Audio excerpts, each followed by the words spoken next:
Content warning. The following video contains material that may be harmful or traumatizing to some audiences. Viewer discretion is advised.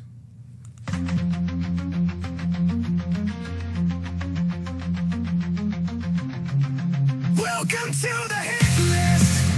You can't escape your face on the news. Don't mess with fate.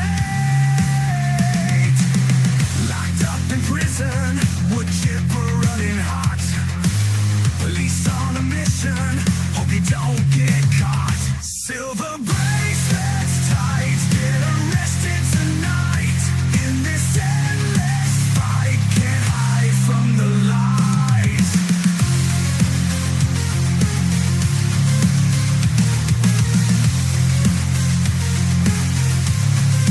Lies and deception, caught in the storm. Future in question, nowhere left to run. Silver bracelets tight, get arrested tonight. In this endless fight, can't hide from the lies.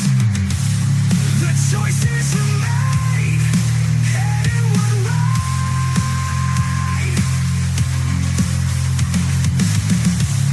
No turning back, this price to pay.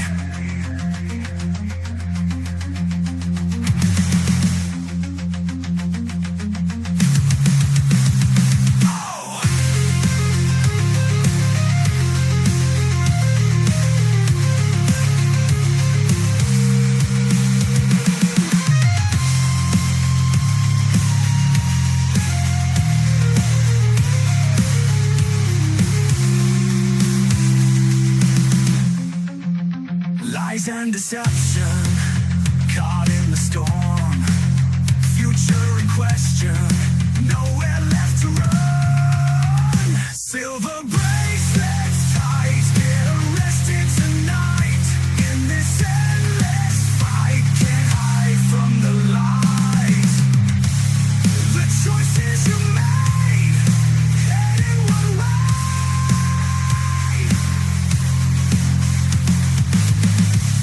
No turning back, this price to pay.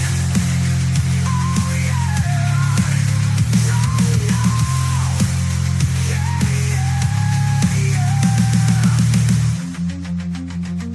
The choices you made, heading one way.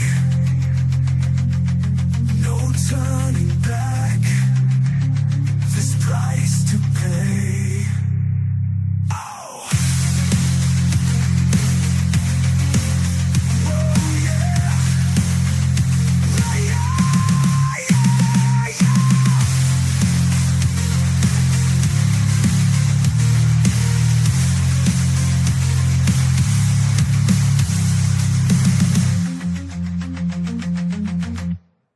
Tonight at 6, Clay County investigators are revealing new details after 12 people were arrested in an undercover child exploitation operation. Our Hajabah was at today's press conference and has the latest on the investigation and also what parents need to know. The Clay County Sheriff's Office is calling this Operation Firewall, a 4-day undercover operation targeting people using the internet to find and sexually exploit children. And we do know that investigators say 12 arrests were made, ranging from age 22 to 67. We will find you, we will stop you, we will arrest you, and we will hold you accountable. The Clay County Sheriff's Office today announcing 12 arrests. Investigators say 7 men drove hours to Clay County with the intent of meeting and engaging in sexual activity with a child. 5 more suspects were later identified, located, and arrested on felony charges related to the online exploitation of children. Operation Firewall ran from July 15th through the 18th and involved local, state, and federal law enforcement agencies. Some drove literally hours for the sole purpose of abusing a child. Others risked careers and reputations. Some have already done prison time for these same crimes, and they were still working to risk it all to commit these same horrendous crimes over again.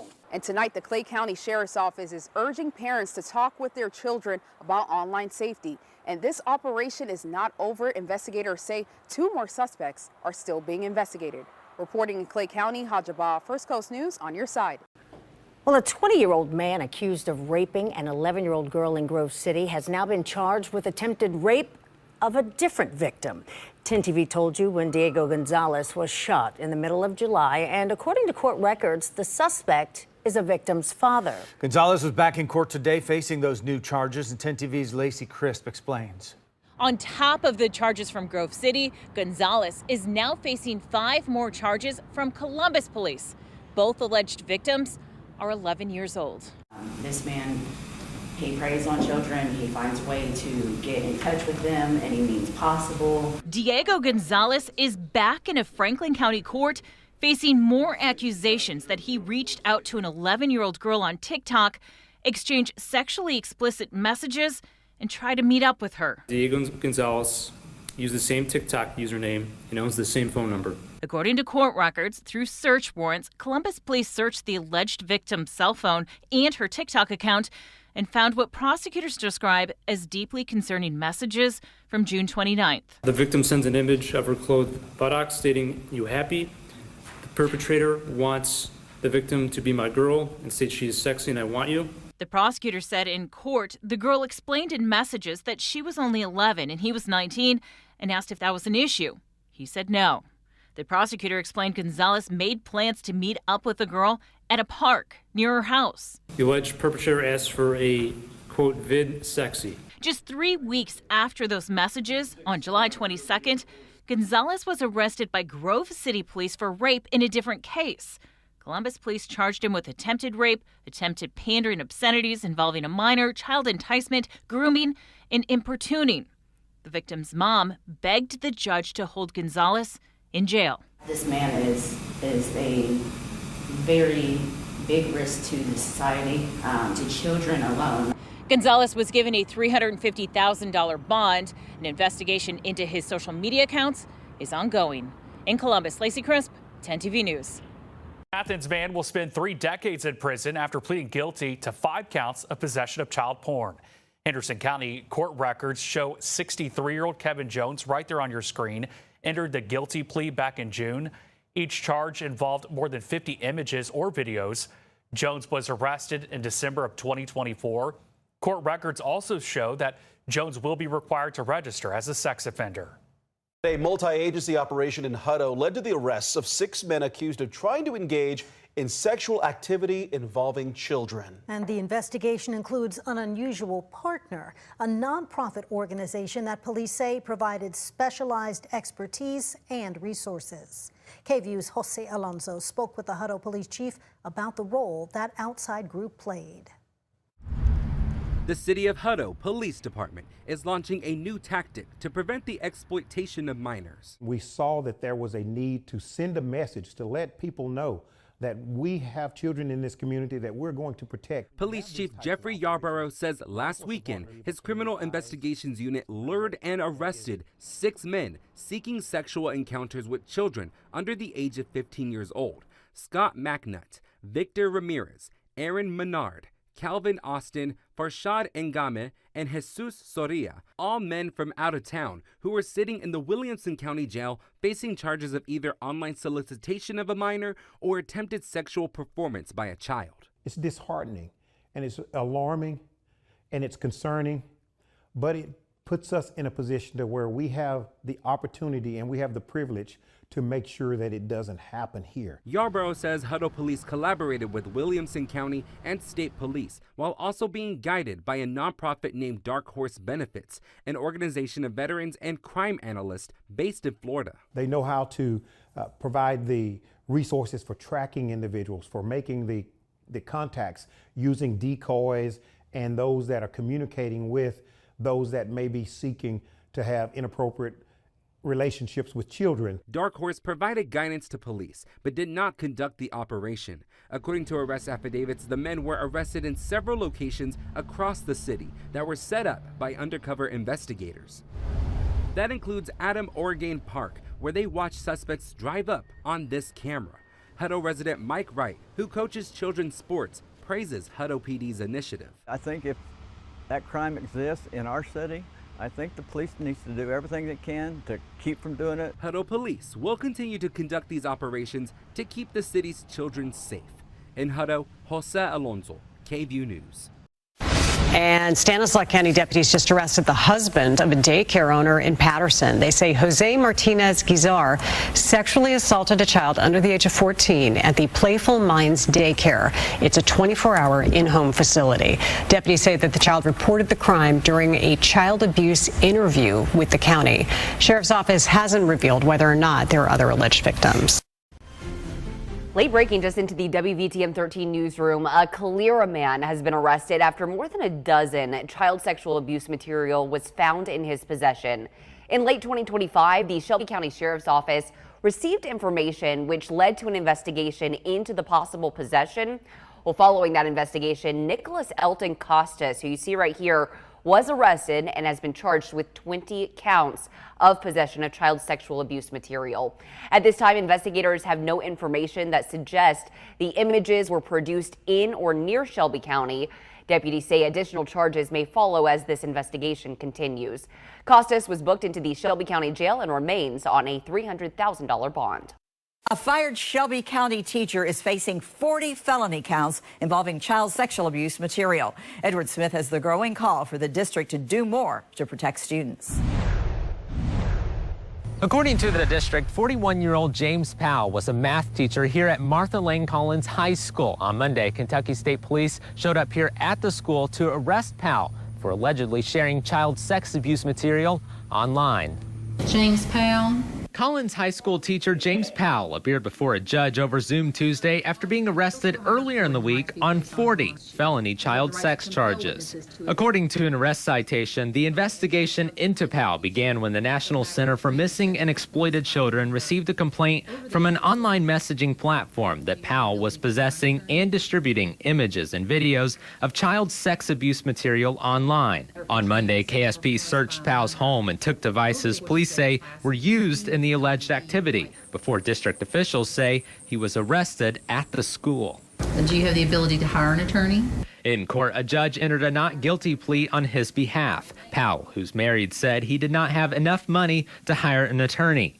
Shelby County Public Schools says they have fired Powell, adding that they have no reason to believe the allegations are connected to any students in Shelby County Public Schools. The district's responsibility does not end with saying that the allegations do not involve the students of the district. Laura Wills Koppelman is a Shelby County Public Schools alum and the founder of Institutional Complicity Kentucky, a group focused on educator misconduct and addressing the ways schools respond. The group was started after a coach at the same school was accused of inappropriate behavior in December. She says in light of the recent allegations, the group plans to attend this week's school board meeting. This is an issue that requires our attention. It requires our awareness and ongoing engagement to always do our best to combat the issues. In Shelbyville, I'm Edward Smith. Covering the courts, a child sexual assault case was settled in Chippewa County today. Curtis Vaughn was charged in 2024 with 2 counts of first-degree sexual assault of a child under the age of 13. According to the criminal complaint, the victim was 11 when he sexually assaulted her in a Lake Hallie home. He pleaded no contest to 2 amended charges of third-degree sexual assault back in March. Today, he was sentenced to 3 years in prison. Our youth pastor is sentenced to 13 years to life in prison. Joshua Lucetto was convicted of sex assault on a child. Lucetto was a youth pastor at Word Alive Church in Thornton and was accused of developing a relationship with a teenage member of the youth group. The victim told police that relationship lasted years until she told her parents. A Riverside Hospital transport employee now stands accused of sex crimes against a patient. Court records say Boukmis Baziz entered a patient's room, pinned her down, and started kissing her. According to investigators, the patient tried to scream for help, but Baziz put his hand over her mouth. Then they say he lifted up the patient's gown and groped her. The victim was eventually able to get one arm free and push Baziz away. Baziz at this hour remains in Franklin County Jail on $75,000 bond. He will be in court for a preliminary hearing on August 29th. In the meantime, we reached out to Ohio Health, who sent us this statement. We are aware of an alleged incident involving a transport associate within one of our facilities and are fully cooperating with the Columbus Division of Police. While we cannot comment further on the specifics, the associate involved has been removed from all Ohio Health facilities pending the outcome of the investigation. It goes on to say the safety and well-being of our patients, associates, and visitors is our highest priority. We maintain a zero-tolerance policy for any behavior that compromises the trust, dignity, or safety of those in our care. Meanwhile, a Des Moines man who evaded arrest for years in connection for a child sexual abuse case is now in custody. Officers arrested 48-year-old Jermaine Tyrone Patton last week, 6 years after the minor victim reported a decade of abuse. Investigators say Patton may have ran as far as Arizona before eventually making his way back to Des Moines. They say advancements in technology led detectives to Patton's location at a home in the Watrous neighborhood. He is now being held at the Polk County Jail without bond. Des Moines man who admits to hiding cameras inside porta potties apologized in federal court today. 33-year-old Tyler Pavlik was sentenced to 20 years on each of the 4 counts he pled guilty to. That sentence will be served concurrently or at the same time. Pavlik pleaded guilty to 3 counts of attempted sexual exploitation of a minor and 1 count of possession of child pornography. Prosecutors say he hid the cameras at cross-country meets in State Center and Osceola and at a festival in Des Moines, plus at 2 other unknown locations. Victim impact statements were read by the victim witness advocate expressing loss of trust, anger, forgiveness, and wanting Pavlik to serve the maximum sentence. The advocate declined to speak on camera. We spoke with his defense attorney after sentencing. I think the judge got the sentencing right. There were a lot of factors. This is a tough case.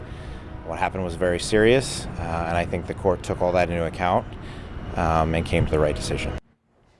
Serving 85% of his sentence and credit for time served, Pavlik could be out of prison in 15 years. Pavlik has 14 days to appeal. New York State Police arrested Dylan Gorton of Duanesburg for 2 counts of promoting a sexual performance by a child, a felony, and 1 count of possessing a sexual performance by a child. He was arrested last Wednesday, 1 day after state police executed a search warrant at his home on Batter Street. He was held at the Schenectady County Jail on a $250,000 cash bail or $500,000 bond as the investigation remains ongoing. A former Arlington police officer accused of possessing child sexual abuse images will be sentenced today. 41-year-old Dustin Bartlett was charged after his then-girlfriend found more than 1,000 images on his laptop back in May. Investigators also say Bartlett had 2 hard drives hidden in a closet at their home on Camino Island. In total, detectives found more than 5,000 files dating back to 2011. Bartlett pleaded guilty to the charges. Okay, I'll get an update for you. A decorated police officer, Arlington's 2020 Employee of the Year, brought down by his girlfriend after she discovered what investigators say was on his computer. It's just flat out, the conduct, sir, is repulsive. I mean, there's no other word for it. People recoil. Court documents say Dustin Bartlett assaulted her in response to that discovery, and prosecutors allege he was attempting to delete images. 4 days later, investigators say his girlfriend found 2 hard drives hidden in a compartment near Bartlett's police gear inside their Camino Island home. Files Bartlett told investigators contained sensitive work-related cases.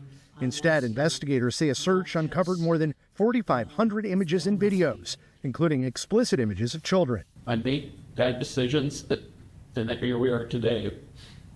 I just wanted to go home to my kids. Bartlett was arrested on May 19th, released on bail, then arrested again 10 days later after prosecutors say he violated a no-contact order protecting his girlfriend. Bartlett will serve nearly 4 years in prison, followed by 2.5 years of court-supervised release. His attorney telling the judge that he will never be able to work in law enforcement again. This morning, we know the future for a former Columbus firefighter guilty of child pornography charges. Carson Bigham was sentenced to more than 6 years in prison. We first told you about Bigham when he was arrested at his house in Lancaster last year. 10 TV cameras were the only cameras there during this arrest. The 24-year-old pleaded guilty in February. The Justice Department says he received child pornography and talked about sex with minors with another man. Bingham resigned from the Columbus Division of Fire days after he was arrested. He's now facing disturbing charges after investigators say he had thousands of images of child sex abuse created by artificial intelligence. But that's not the only charge he is facing tonight. Aniele Ruiz joining us in the newsroom with more details. Aniele? Well, guys, investigators say he also tried to place a hidden camera in the bathroom of the house he was living in, the Humble area. Take a look. This is who constables arrested, 29-year-old Alexander Bigelow. Investigators say he was living at home with his mother, and court records indicate once inside the home, investigators allegedly discovered a drive with thousands of AI child porn images. Here's what the constable had to say. He had downloaded thousands of images of AI-generated pornographic material involving children under 10, and it was very graphic and very against the law. Well, documents state he allegedly also set up a camera inside the changing room in the house, disguised as a charger to record a female family member. Investigators could not comment who all lived inside the house, but they say he is now facing several charges. The one for AI images, fairly a new charge. It's a unique case for us. This is the first time we have ever filed charges on somebody for AI-generated child pornography. Hadn't been filed on very much here in Harris County that I'm aware of. So this is a law that was recently enacted in 2025, and you know, that's the type of case this is. Now he is now in the Harris County Jail, remains there tonight. He's facing 3 counts of possession with intent to promote computer-generated pornography of children, along with invasive video recording. He's set to appear in court again in September. Aniele Ruiz, KHOU 11 News. An Ionia man will spend at least 25 years in prison for sexually assaulting a child under the age of 13. Brandon Mulder was sentenced to a mandatory 25-year prison term, lifetime on the sex offender registry, and lifetime electronic monitoring. Prosecutors say Mulder had a close relationship with the victim and that, like many child predators, he didn't appear suspicious to people around him. The case came to light when the child disclosed years of abuse and caretakers called police, leading to Mulder's arrest on April 21st, which prosecutors say likely prevented further assault. An Ishpeming man who was arrested last April on 30 felony charges related to online child sex crimes has received his sentence. Zachary Weissman was sentenced in Marquette County Circuit Court Friday on 5 counts of child sexually abusive activity. He will serve between 10 and 25 years in prison. The MSP announced Weissman's arrest last April. Investigators said they discovered explicit images in his possession. He was charged with 15 counts of child sexually abusive activity and 15 counts of using a computer to commit a crime. He pleaded guilty to 5 felonies in December. The remaining 25 were dismissed as part of a plea agreement. Over in Andrews County, a man is in jail after he was accused of sex crimes against a child. Officials got a call on Thursday night about a possible sexual assault in the county, and during their investigation, 34-year-old Nicholas Powell was identified as the suspect. It happened around 5 a.m. Friday with help from the Andrews Police Department. Officers served a warrant at that home and took Powell into custody. He's now been charged with aggravated sexual assault of a child and possession of child pornography involving a child younger than 10. And Odessa. A convicted child predator will spend 22 years behind bars for distributing thousands of files of child pornography. Federal court documents show 42-year-old Ryan Driscoll of Columbus used an online alias while sharing sexually explicit pictures of infants and toddlers. He was a registered sex offender at the time and was a member of multiple online groups dedicated to the distribution of child sexual abuse material. 10 TV has discovered Ryan Driscoll before. This is him in 2012 when he pleaded guilty to downloading thousands of images of child pornography. He was sentenced to 5 years in prison then. A Mobile man in Metro Jail facing multiple counts of child pornography. Donovan Keeling was arrested today by the Mobile County Sheriff's Office Internet Crimes Against Children Unit. That investigation started from a cyber tip from the National Center for Missing and Exploited Children. During their investigation, ICAC identified Keeling as a suspect, got a search warrant for his house. He now faces 3 counts of unlawful possession of child porn. A convicted sex offender from the Northwest Territories had his parole revoked after authorities say he contacted minors online and broke conditions of his release. A warning, this story involves details of sexual abuse towards minors. Marcus Bork of Fort Smith is serving a 7-year federal sentence. He was convicted in 2022 after spending nearly 3 years using fake social media profiles, impersonating popular teen personalities to lure children into sending him explicit images and videos. Now, Bork is also facing new charges involving similar allegations. The CBC's Devin Trudenik reports. CBC News obtained the Parole Board of Canada's decision explaining why Bork's parole was revoked earlier this month. Bork had been granted full parole in July of 2025, but the board says he was later caught accessing the internet to contact minors and had also returned to drinking alcohol. The decision also says Bork is now facing new charges similar to the offenses that led to his original conviction. They include possession of child sexual abuse material. Exactly when and where Bork was arrested remains unclear. The parole board's decision says there was a warrant for his arrest in late March and that he is now being held in custody, but it does not say where. Northwest Territories RCMP told CBC News the arrest happened outside of the territory and they do not have further details. The decision also refers to an ongoing investigation involving Bork. Correctional Service Canada recommended that his parole be revoked, and the board says one of its biggest concerns is that despite completing treatment and programming, Bork has failed to put the skills he learned into practice. Bork is also subject to a lifetime order under Canada's Sex Offender Registry. Devin Trudenik, CBC News, Yellowknife. Tonight, 163 children have been rescued as part of Operation Statewide Shield, a first-of-its-kind mission to locate missing kids across the state. Florida's Attorney General says many of these children were victims of human trafficking, and more than a quarter of those rescued were from Tampa Bay. Fox 13's Evan Axelbank is in the newsroom with the latest for us. Evan, bring us up to speed. Well, these are children and teens who were being forced to live a life in misery. That includes prostitution, exotic dancing, or even just being taken from their rightful guardians. The Attorney General stood alongside a number of statewide advocates for children's safety to make the announcement this morning. 163 missing children were recovered over a 5-day operation that ended on Friday. 46 of them were missing from Tampa Bay, and here is video from those rescues. They ranged in age from a few months old to 17 years old. The investigation spanned 5 states and resulted in 3 arrests, with more likely on the way. Many of those teens have been abused, trafficked, and exploited, and law enforcement admits that their lives may never be the same. You've got some relatives or distant relatives that will kidnap or get into custody battles over kids. You have some foster care situations where unfortunately kids are abused. You get some kids that are neglected, that run away, that turn to drugs. You get kids that fall victim to pimps that push them into prostitution, that run trafficking rings. We found 163 kids. That's phenomenal. You know what I say? That's not enough. Because today there's another 163 that are begging for you to find them. And all you have to do is let the cops and the people eat. Let them do their job. The 3 arrested so far are Michael Prescott and Jaden Howard of Jacksonville and Robert Allison of Lee County, who are being charged with things like lewd and lascivious conduct, battery, and interfering with custody proceedings. It's not thought that most of the suspects were working together, but more arrests are expected because these legal cases can take time.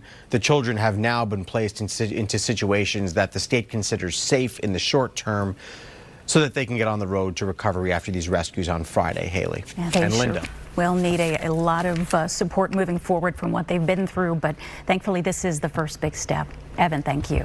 And keeping an eye on Westmoreland County, an 80-year-old man from Ligonier is charged in a child pornography case. Police say some boys accused the man of instructing them to pose naked for him.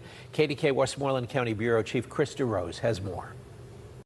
This is 80-year-old Ligonier Borough resident Terry Barr, who was arrested on Friday by the Ligonier Valley Police Department for allegedly having child pornography on several of his electronic devices. And what's worse, some of the images that were found were allegedly taken years ago by Barr of young boys he paid to do work for him.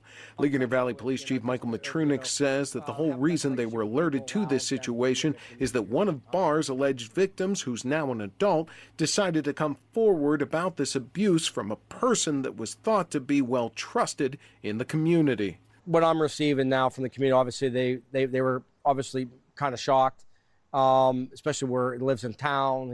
He was obviously involved with the community in certain aspects, where I guess you really don't know what's going on at your next door neighbors. In the 2-page criminal complaint, the victim told police how Barr allegedly would have him and another boy do work around his home, and then he offered to pay them extra to, quote, play or pose naked and commit sex acts on one another so that he could take pictures. The victim said he took the money and posed for Barr, but never did any of the sex acts like he asked. This went on for a while, according to police, but the victim also said that Barr lost interest in him as he got older and even asked him to source out other boys for, quote, playtime, but the victim refused. It is very tough. These cases are very difficult to navigate through and to understand. Obviously, it took all this time for this victim to come forward. So what's to say there's not other victims that, haven't been able to do that or want to proceed forward? And I guess that's what we'll wait to see what happens with that and follow up with their information if they're obviously willing to support their information that they want to provide to be a victim, and we want to support them. Now, Barr was denied bail and is currently being housed at the Westmoreland County Prison. He has a preliminary hearing coming up on Friday, September 4th. And if anyone has any additional information about Barr, they're asked to contact the Ligonier Valley Police Department. Reporting in Ligonier Township, Westmoreland County, Krista Rose, KDKA TV News. Now at noon, the hearing for a reality TV personality accused of molesting a teenage boy just wrapped up. 37-year-old Sydney Favors, also known as Sydney Star, was arrested August 2nd at an Embassy Suites near Hartsfield-Jackson Atlanta International Airport. She's charged with aggravated child molestation, sexual battery of a child under the age of 16, and sodomy. This is after allegedly confessing to performing oral sex on a boy, claiming the act was consensual. The child's mother has asked the judge to deny bond, arguing that her son has been traumatized. Since this happened, he has had emotional and psychological harm. It is profound. He is required to attend intensive therapy to begin the healing process for what was done to him. At this age, when he should feel safe, innocent, and protected, he is now forced to cope with trauma that no child should have to ever endure. Favors is a transgender woman and reality TV cast member known for appearances on shows that are filmed here in Atlanta. Star was denied bond. The judge said the defendant would remain at a low bond status. We do want to cover some other headlines for you, including this case. It's actually sickening. It really is. A former FBI analyst is one of 5 men wrapped up in a child predator sting out in Bartholomew County. Yeah, police carried out that sting at the end of last week, saying some of the suspects traveled here from out of state to have sex with children. Fox 59's Max Lewis has new court filings that reveal just how police finally caught them. These 5 men are in jail tonight accused of trying to solicit sex from children, all of them caught as part of a large sting operation where cops posed as underage kids and lured in the predators. We had one from Kentucky, one from Illinois, 3 from north of us here in Indiana. It's going on in every community. Police say one of the perps was Matthew Sisk, who traveled to Columbus from Richmond to have sex with who he thought was a 15-year-old boy who he was messaging online. Sheriff's deputies arrested him when he made it to town. During an interview, he told investigators he was just going to cuddle and revealed he was a retired analyst at the FBI. Police also lured in Luis Machucha from Illinois, who was messaging with a cop posing as a 14-year-old girl. When he showed up at this decoy home in a Columbus neighborhood, police moved in and arrested him. Cops say he had a condom as well as $200 to pay the teen girl. I mean, if you had that many people in one operation, there's a lot more out there and it's going on everywhere. Major John Martosha with the Bartholomew County Sheriff's Office said the operation was focused on protecting children in the community. He says what they uncovered is a warning to parents everywhere. They need to be aware. You know, they can reach out and we can fill them in, or they can find out. Be aware of what the kids are doing online. You know, they're children. You can look at their phone. So have an interest in it. All the suspects are charged with child solicitation as well as attempted sexual misconduct with a minor. In Bartholomew County, Max Lewis, Fox 59 News.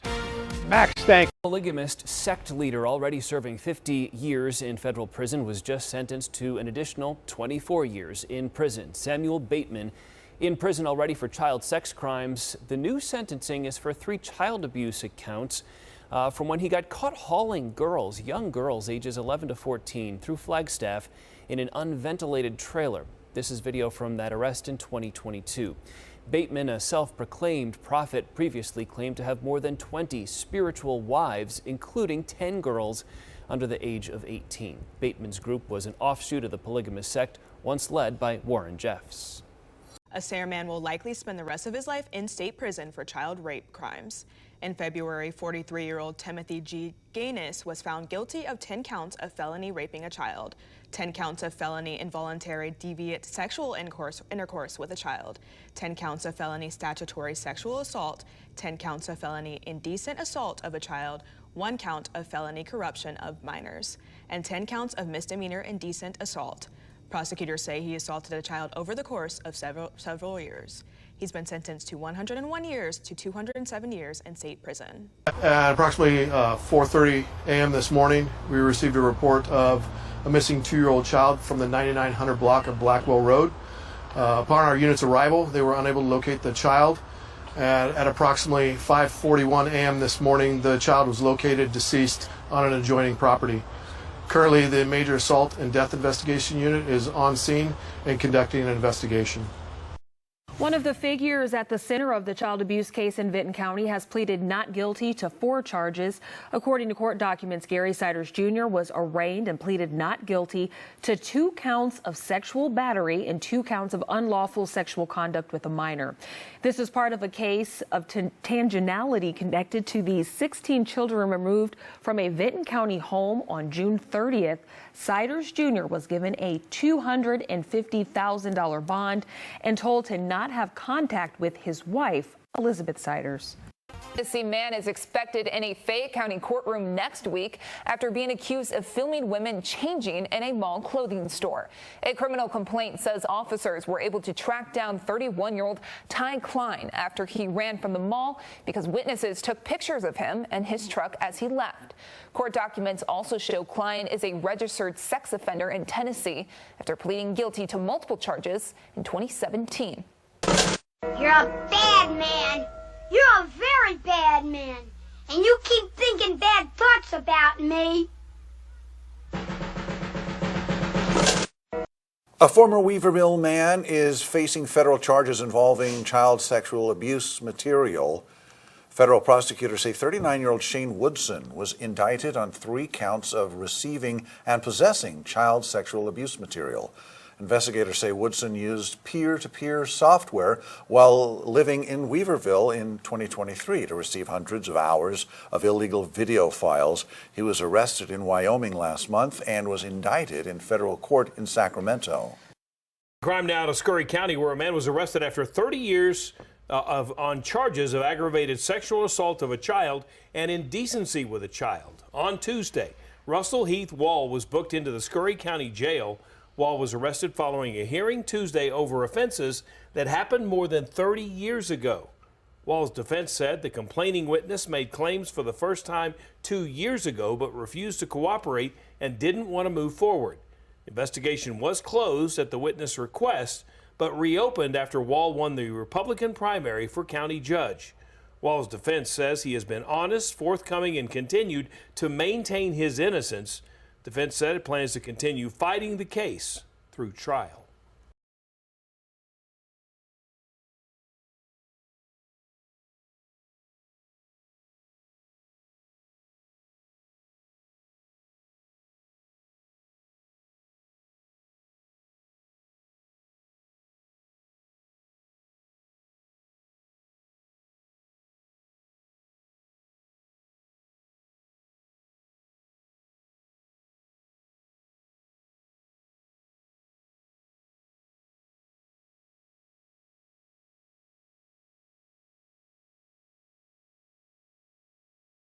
The second thing to note, 2 Sioux Falls men are charged with child pornography. Jason James Evans is charged with distributing child porn. Alexander Kolakowski is charged with possessing child porn. Both men were arrested this morning and booked into the Minnehaha County Jail. Also new at 5, the former Quincy resident arrested in California entered a plea today. 36-year-old Rafael Valenzuela pleaded not guilty to 6 counts of child pornography.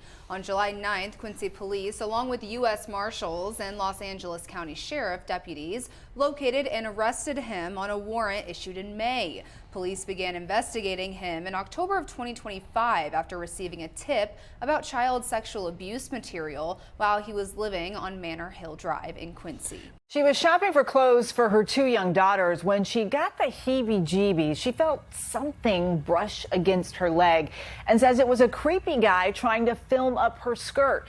But she tells Allison Hall she turned the tables and ended up catching him on video. It was violating. It was shocking. This brave mom of 2 never expected this to happen when she was shopping for clothes for her daughter. I had chills all over my body. She says she suspected something was wrong when a male customer stood close to her and she felt something touch the back of her leg. I never saw him directly behind me. I really just wanted to document and see if there was anything going on. So what did Allison Hoke do? She propped up her phone in her shopping cart and recorded video of the creepy customer browsing the aisle, then apparently snapping a picture up her skirt without even turning around. Then he seems to be snapping another and another, 7 times in total. Did you notice him getting closer to you again and figure out what he was doing? No, not at all. And every single time I turned around, he was browsing as well. Her video catches him red-handed. That's really when I decided I needed to call 911. I honestly had no idea that something like that could happen in broad daylight at a children's store, nonetheless. He left the store and Allison Hoke followed him, but soon lost sight of him. When cops got there, she led them on the chase and they found him allegedly hiding out in a restaurant bathroom. Cops charged 66-year-old James Curtis Kofi with voyeurism. Now this quick-thinking mom has advice for women everywhere. You need to be very, very aware of your surroundings and to trust your gut. If something feels wrong, it's okay to act on that. Good advice. The suspect is now out on bond. This is in the matter of the people of the state of Michigan versus Jamie Lee Cardin. We have files number 22-20792FH, 22-21124FC. I have David Goldstein appearing on behalf of Ms. Cardin. I have Douglas Hartung and Jacqueline Weiss appearing on behalf of the people. This is the date and time set for sentencing in this matter. Mr. Goldstein, I was handed a victim impact statement this morning from one of Ms. Cardin's daughters. Just a reminder for purposes of this hearing, you need to make sure that you use initials and not minor children's names. All right. All right. Mr. Goldstein, is there anything you'd like to say on behalf of your client? Yes, Your Honor. This is a fairly unusual situation in that you cannot deny that certain things happened. There's no question that they did. But this is not the person, meaning Ms. Cardin is not the person who did those things. That's not what she's accused of. She's not accused of doing things. She's accused of not doing things, which is not protecting her children. The context of this, Your Honor, is that my client is not an evil or a bad person. My client was gripped by an incredibly intense addiction to drugs. The pre-sentence report indicates not only the amount of drugs that she was doing, but the type of it. She was doing cocaine, she's doing morphine, she's doing heroin, she was doing alcohol on a daily basis, some of them starting from when she was 13 years of age. And the problem, Your Honor, is that never having been a drug addict, I think it's hard for me to understand, and I think anyone who's never been a drug addict to understand the power and the control that hard drugs have over someone's life. As the court is well aware, having read the reports and having heard the plea, my client was allowing other individuals to do things in order for her to feed her habit. Now, I'm not excusing what she did. I'm not trying to justify what she did. I'm trying to understand what she did, why a mother would allow this to happen to her children. And again, I don't think I can answer that question, at least not for myself, because I've never been a drug addict. I don't know what that's like. I've never been addicted to alcohol. I've never been addicted to heroin, cocaine, etc. So I don't know what that feels like, but it must be awfully strong and awfully powerful to have created the situation that was created in this particular case. So I'm not asking the judge, the court, or anyone else to pat Ms. Cardin on the back and say, you were a good mother. No, what I'm saying, try to understand what she was going through and understand that if it had not been for the drugs, this probably would not have happened. And so what the court should be looking for, yes, there has to be some punishment. My client understands that. But there also has to be some understanding that this is not an evil person that needs to be locked away for the rest of her life. What she needs is rehab, treatment, and help in breaking that addiction. Now, certainly, having spent the last 540 some odd days in jail, she is probably drug-free right now. But we need to understand that there's an attraction out there that's going to grip her again once she gets out of prison, if we don't address that issue. So I'm asking the court to give her the lowest sentence the court feels is appropriate. Ms. Cardin, is there anything you'd like to say on your own behalf? First and foremost, I would like to thank. Okay, so hold on a second. Mr. Goldstein, could you perhaps move the microphone down a little bit? Ms. Cardin, take a deep breath and then make sure you speak loudly enough that we pick it up on the microphone, okay? First and foremost, I would like to take the time to apologize to my children, family, of course, for all the pain and suffering I have caused, the time I have taken away from people, not only during my incarceration, but also prior to that because of my addiction. I like to throw myself at the mercy of the courts during my sentencing. Your Honor, as you see, I have a severe addiction problem. After 16 months incarceration, I can finally admit I want and need help. I feel prison doesn't help people with addiction and mental health problems. I'm begging for a second chance at life. I'd like to do a long-term inpatient dual diagnosis treatment center. I realize my mental health is my #1 trigger. I know it's a lot of work and recovery, but with the right support, I know I can and will do it. I'm 37 with a college degree and have never been in trouble before this. I can promise I will never get in trouble again as I have learned my lesson. I've already lost everything due to my addiction and choices I've made, including my children, my family, my career. Twice. Your Honor, I know usually only one prosecutor speaks, but I'd ask the court to allow me to say my piece as well as Mr. Hartung. I would like to indicate for the court that we heard this morning that Ms. Cardin was convicted based on her failures to act instead of an act itself. Jamie Cardin was notified multiple times that Sam Compton and Ernie Black were sex offenders. It's not that she failed to protect them. She put them in situations to be around those sexual predators. She indicated she did that because she was getting money, vehicles, whatever she needed to feed her drug habit. That's not a failure to act. That's a willful act to put your child in those situations.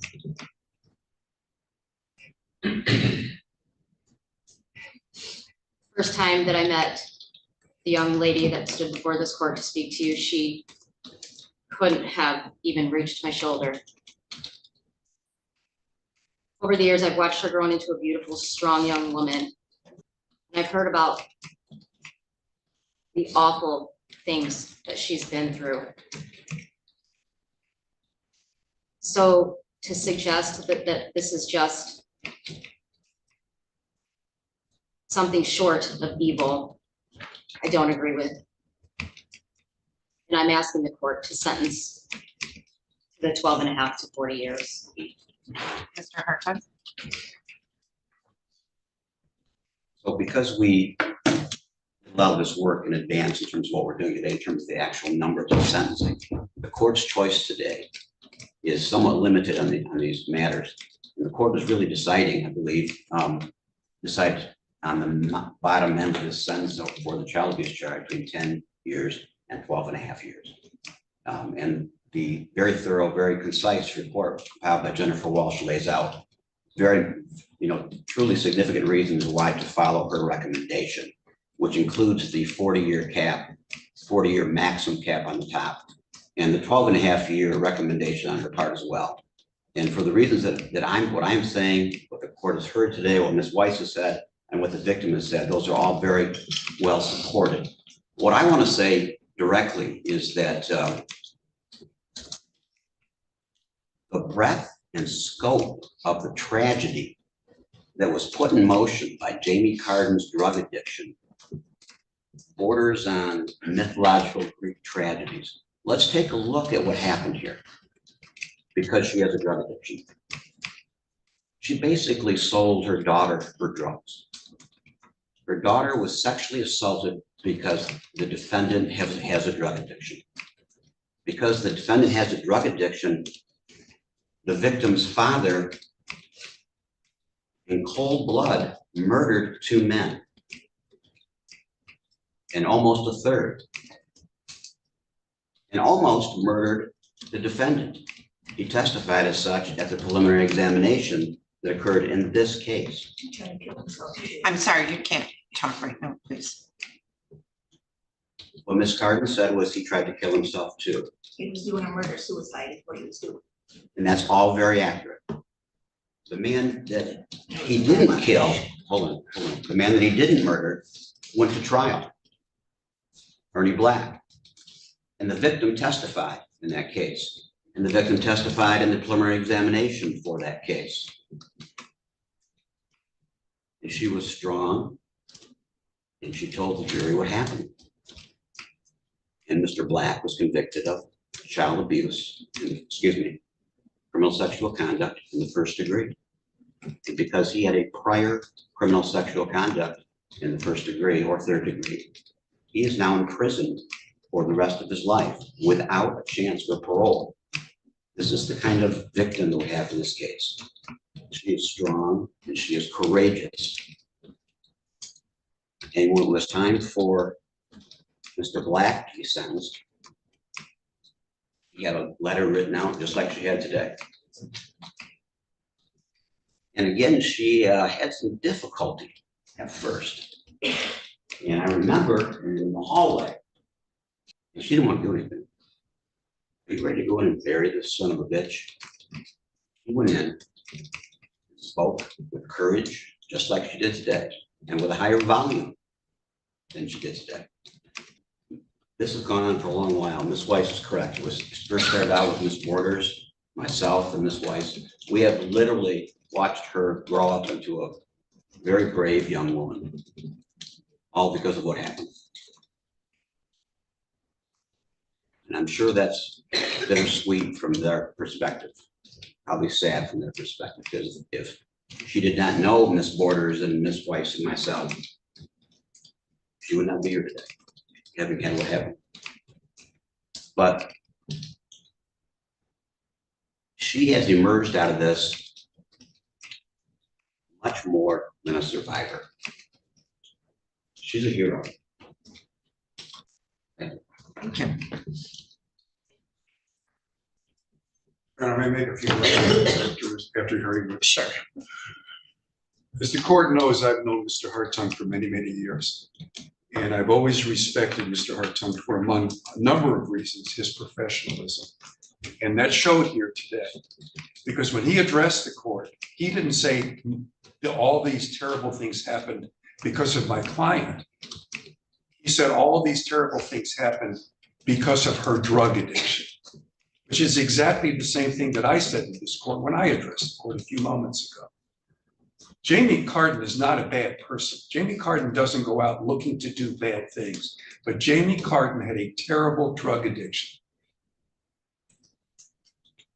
And that's where if you want to talk about blame, at least 80% or more of the blame rests with that addiction and not with Jamie Carden. Now, he also went on, one thing that I do disagree with that he said to the court. He talked about Chris Carden, and he somehow seemed to feel that Chris Carden only did what he did because of my client, and that's not true. You want to talk about someone who made a conscious choice to do something Chris Carden picked up a gun and killed people and tried to kill this person standing next to me. And she's not responsible for what Chris Carden did, nor is her drug addiction responsible for what Chris Carden did. One person in this world is responsible for what he did, and that's him. The court can address him when the time, I assume, I don't know if you have it or Judge Olsaver does, but that will be addressed at the appropriate time. But this is the person, Jamie is the one being sentenced today, not Chris. In determining the appropriate sentence in this case, the court has considered the seriousness of the offense, your history, the principal proportionality, the statutory penalty, the cost of confinement, the sentencing guidelines, the report and recommendation of the probation department, as well as what has been said upon the record at this hearing. The criteria and reasons for the sentences are the nature and gravity of the offenses, the discipline appropriate to their commission, deterrence against repetition by you and by others, the potential for reformation, vindication for law, and the protection of society. It is the sentence of the court that on file number 22-20792FH, you will be sentenced to the Michigan Department of Corrections for a period of 1 year, 4 months to 2 years with credit for 29 days. And that is on the fleeing fourth degree charge. Let's see, you will pay a crime victim assessment fee in the amount of $130, DNA testing fee in the amount of $60, and a $68 state cost. On file number 22-21124FC, on count 1, assault with intent to do great bodily harm less than murder or by strangulation. It is the sentence of the court that you will serve 5 years to 10 years with credit for 543 days with the Michigan Department of Corrections. There is a crime victim assessment fee in the amount of $130 and $68 in state costs.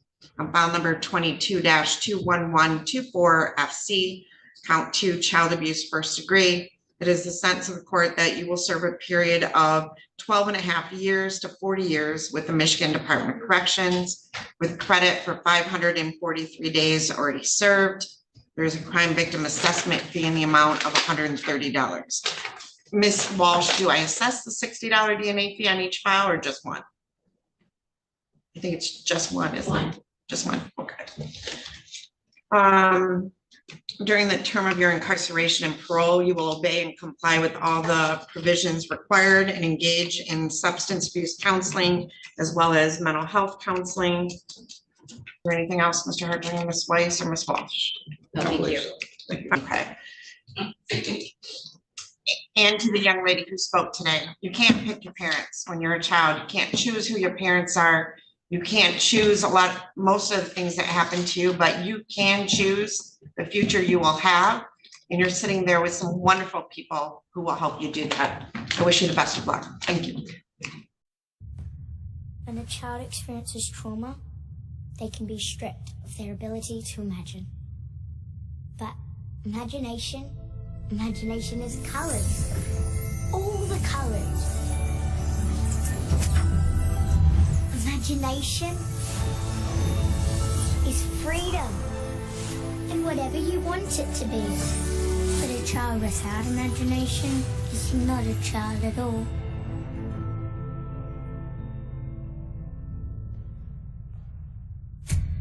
Will you help defend our right to imagine?